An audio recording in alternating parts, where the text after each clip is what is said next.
नमस्कार दर्शकों, मैं आर्यस अग्निहोत्री आप सबका स्वागत करता हूं। दर्शकों, आज हम बात करेंगे कर्क राशि वालों के बारे में। कर्क राशि वालों के लिए 2 मार्च से लेकर 26 मार्च तक 5 ग्रहों के बदलाव से विशेष प्रभाव देखने को मिलेगा।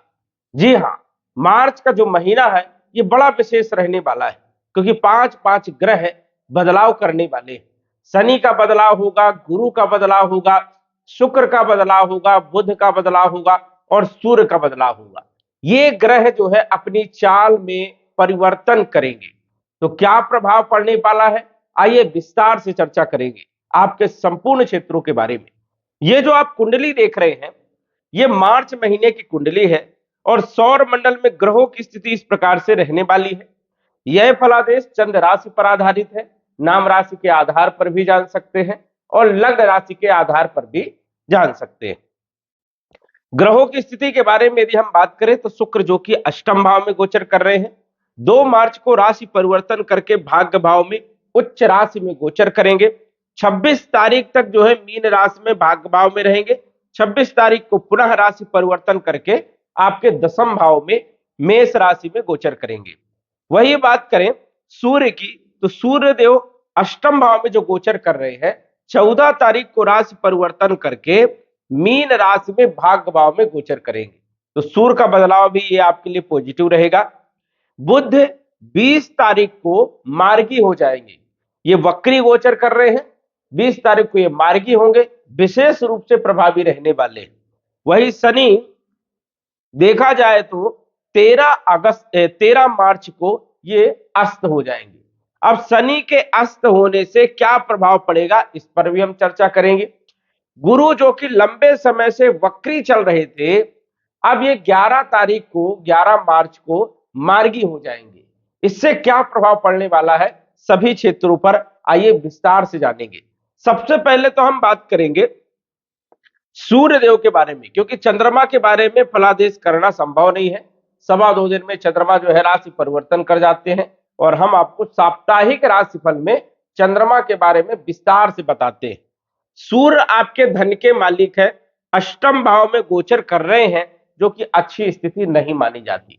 धन नुकसान होता है, खर्चे होते हैं, कुटुंब परिवार में विवाद वाली स्थिति देखने को मिली, आने वाला जो पैसा था वो रुक गया, वही मनमुटाव जैसी स्थिति, वाणी में उग्रता, शत्रु पैदा हुए, ऐसी स्थितियां देखने को कुछ समय से मिल रही थी।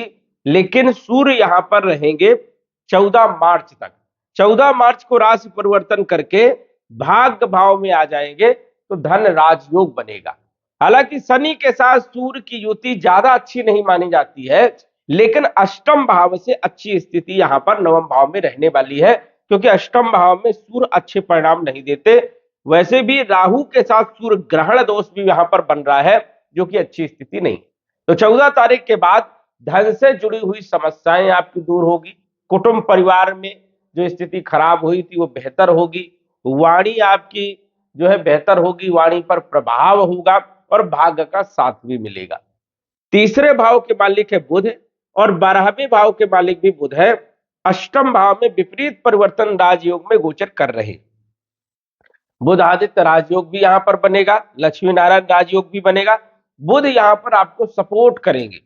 यात्राएं विदेश की हो सकती है, विदेश से जुड़े हुए लाभ हो सकते हैं, लेकिन बुद्धि का इस्तेमाल आपको सही तरीके से करना है, अन्यथा नुकसान वाली स्थिति भी हो सकती है। स्किन की प्रॉब्लम हो सकती है। वही वाणी के द्वारा थोड़ा आपको बचाव करके जो है चलना होगा, वाणी में कटुता ना हो, इसका आपको विशेष तौर पर ध्यान रखना है। राहु के साथ बुध बुद्धि को भ्रमित करने का काम करता है, जड़ दोष बनाता है, इसलिए सही बुद्धि का इस्तेमाल इस महीने आपको करना है। देखा जाए तो चौथे भाव के मालिक है शुक्रदेव और शुक्र जो है आपके लाभ भाव के भी मालिक है। अष्टम भाव में 2 तारीख तक गोचर करेंगे।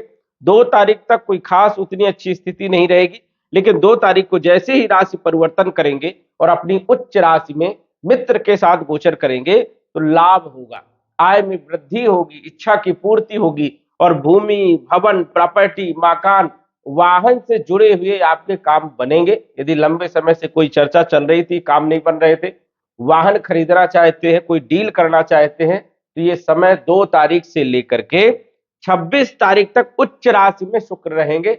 आप जो है काम कर सकते हैं, सफलता आपको जरूर मिलेगी। 26 तारीख के बाद मेष राशि में आ जाएंगे तो यहां पर भी अच्छी स्थिति रहेगी। वही जो कि भाग्य भाव में शुक्र रिजल्ट दे रहे थे, वही रिजल्ट जो है दशम भाव में भी देंगे। एक अच्छी स्थिति शुक्र की रहने वाली है। मंगल पंचम भाव के मालिक है और दशम भाव के मालिक है, अष्टम भाव में गोचर कर रहे हैं। अष्टम भाव के मंगल अच्छे परिणाम नहीं देते, चोट चपेट लगने की संभावनाएं हो सकती है, ईगो बढ़ सकता है, किसी से विवाद हो सकता है, ससुराल पक्ष से संबंध कमजोर हो सकते हैं, ध्यान रखना है। विद्यार्थियों के लिए यह महीना कोई खास उतना अच्छा नहीं रहेगा। लव लाइफ में भी थोड़ा ध्यान रखना होगा और फाइनेंशियल स्थिति में उतार चढ़ाव थोड़ा रहेगा। शेयर मार्केट से जुड़े हुए कारों पर विशेष ध्यान रखने की जरूरत है, नुकसान वाली स्थिति हो सकती है इस महीने, तो बहुत सावधानी से काम करना है। कैरियर में कोई बदलाव नहीं करना है, नौकरी में कुछ दिक्कतें आ सकती है, कुछ दिक्कतों का सामना करना पड़ सकता है, माहौल खराब हो सकता है। जल्दीबाजी में लिया गया डिसीजन आपके लिए नुकसानदायी होगा, तो इस महीने नौकरी में भी कोई विशेष बदलाव करने की जरूरत नहीं है। देवगुरु बृहस्पति आपके छठे भाव के मालिक है और आपके भाग्य भाव के भी मालिक है, जो गोचर कर रहे हैं 12वें भाव में, और 11 तारीख को ये मार्गी हो जाएंगे।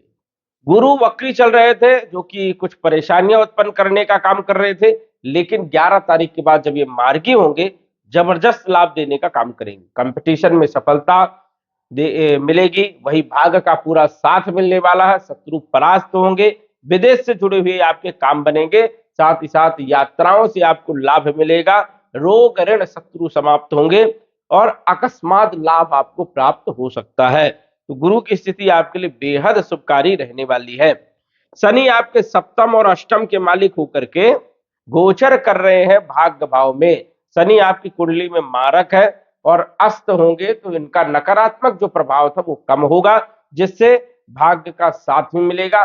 वैवाहिक जीवन में भी जो है कहीं ना कहीं स्थिति सुधरेगी, पार्टनरशिप बढ़िया रहेगी और जो सडल प्रॉब्लम आ रही थी वो प्रॉब्लम अब नहीं आएगी।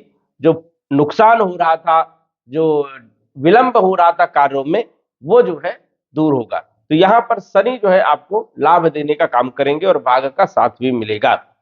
राहु की बात करें तो राहु जो है अष्टम भाव में अकस्मात कुछ नुकसान भी देते हैं, अकस्मात कुछ लाभ भी देते हैं। अब यहां पर राहु जब अन्य ग्रहों के साथ गोचर करता है तो स्थिति को खराब करता है, इसलिए अचानक कुछ प्रॉब्लम आ सकती है, उसके लिए तैयार रहे। लेकिन गुरु की दृष्टि यहां पर पड़ रही है राहु के ऊपर अष्टम भाव में, जिससे कि परेशानियों का हल भी आसानी से मिल जाएगा, कोई ज्यादा डरने की जरूरत यहां पर नहीं है। केतु की बात करें तो केतु जो है 14 तारीख के बाद आपको सपोर्ट करने का काम करेंगे, धन की स्थिति को बेहतर करेंगे और कुटुंब परिवार में चल रहा विवाद को भी शांत करने का काम करेंगे। कुल मिलाकर के यदि हम बात करें तो ग्रहों की जो स्थिति है वो आपके लिए धीरे धीरे सुधर रही है और आप देखेंगे कि जैसे ही जो है 15 तारीख के बाद ग्रहों की स्थिति वो आपके पक्ष में रहेगी, सपोर्ट करेगी, काफी हद तक यह महीना आपके लिए बेहतर रहेगा। तो दर्शकों, यदि हम उपाय की बात करें तो सूर्य का उपाय करें, सूर्य को जल चढ़ाए, मोती रत्न धारण करके रखें, जिससे स्थिति बेहतर होगी और आपको लाभ मिलेगा। तो आज बस इतना ही, धन्यवाद। यदि आप अपनी कुंडली का विश्लेषण घर बैठे करवाना चाहते हैं तो दिए गए व्हाट्सएप नंबर से संपर्क करें। साधारण फीस जमा करके आप अपनी कुंडली का विश्लेषण फोन के माध्यम से घर बैठे ही करवा सकते हैं और जान सकते हैं अपने भूत, भविष्य और वर्तमान के बारे में। धन्यवाद। WhatsApp number 9479893911।